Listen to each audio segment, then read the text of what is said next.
Jason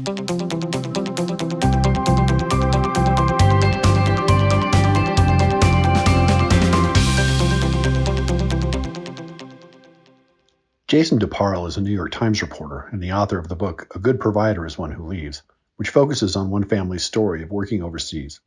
He spoke with us from his home near Washington, D.C. In the book, DeParle follows the story of the Commodus family from Manila and what the ability to work overseas and send money home has meant for that family over generations.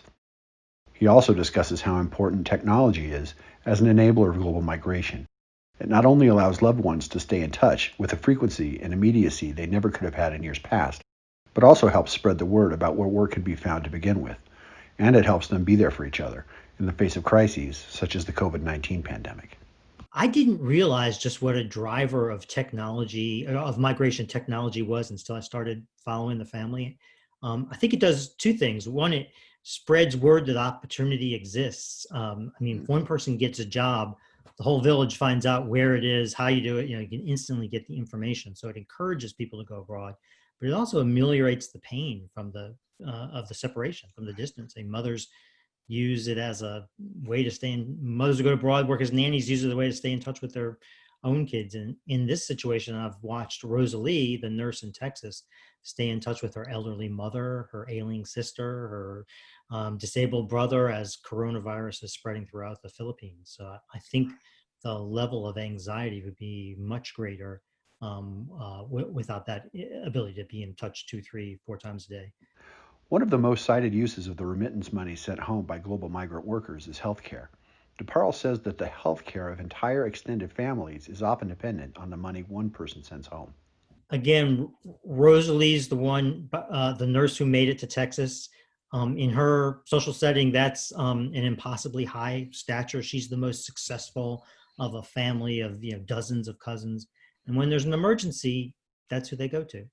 So her father had cancer. She paid years of hospital bills. Her brother's disabled now, and her sister can't work either, as a congenital heart defect. She's supporting 2 siblings and an elderly mother. She is the health security system for this village in outside Manila now. DeParle says the COVID-19 pandemic presents special threats to some migrant workers as well. Social distancing can be especially difficult for workers who live or recreate in large, close communities. The first image that comes to mind, if you spent any time in the Persian Gulf, is just how dense their living situations are. People live packed in single rooms, maybe 8 or 10 to a room in these double bunk beds.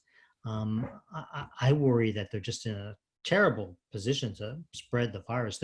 I'm talking about the average laborers, the construction workers, the nannies on their weekends off. A lot of times they'll have a weekend place where they'll go, and 8 or 10 of them will pack into a room. People on cruise ships. Private space is a luxury most of them don't have. So Sure. I think it's a really risky situation for them. The cruise industry is one that relies very heavily on migrant workers from all around the world and has already been hugely impacted by the COVID-19 pandemic.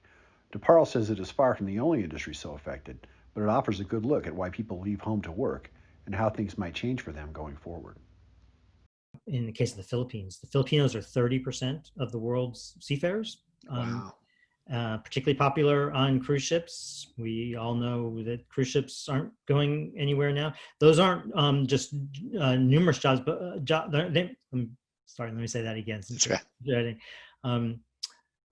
Those jobs aren't just numerous, but they're among the best paid. To be a cruise ship maid, I actually calculated at one point that one of the characters in the book who was a cruise ship maid was making more than the average Filipino doctor. So those are upper middle class jobs, not just middle class jobs. I'm talking about people making the cat and beds, the cruise ship maids. Right. COVID-19 has also affected large numbers of workers in vital industries. Western Union estimates that more than 65% of international citizens are first responders or work in businesses that have been deemed essential by various governments. As the contributions of these largely unsung workers have been more widely recognized during the pandemic, DeParle says he sees reason for both hope and pessimism about whether that appreciation might carry over to the migrant workers who serve such an essential role in the global community. In my hopeful moments, I would like to say yes. That's certainly been my own personal response in my life. My father's in an Alzheimer's unit, every one of his caregivers is an African immigrant. I can't tell you how grateful I am to them for taking care of him.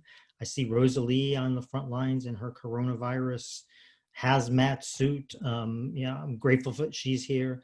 Um, uh, when I'm in a less, more pessimistic mind, I worry that the pandemic is just going to deepen the divisions that were already here. That people who like immigrants are going to like them even more and feel more grateful for them, and the people who didn't will find new reasons to scapegoat them. I think you've probably seen some evidence of both of those. Speaking to the U.S. circumstance, one place I'm particularly concerned is a mixed status families where you have an undocumented adult and some American-born kids. And currently those kids, most of those families are not getting aid like food stamps, not eligible for a lot of the unemployment, the stimulus checks. I think you may be seeing some really severe poverty in those families. And whatever you make about the undocumented and what we should do about their circumstances, these are talking about American kids. So these are kids who are just, they're here, they're Americans, they're going to be part of our future. And I worry we're putting them, subjecting them to just terrible hardship with this virus.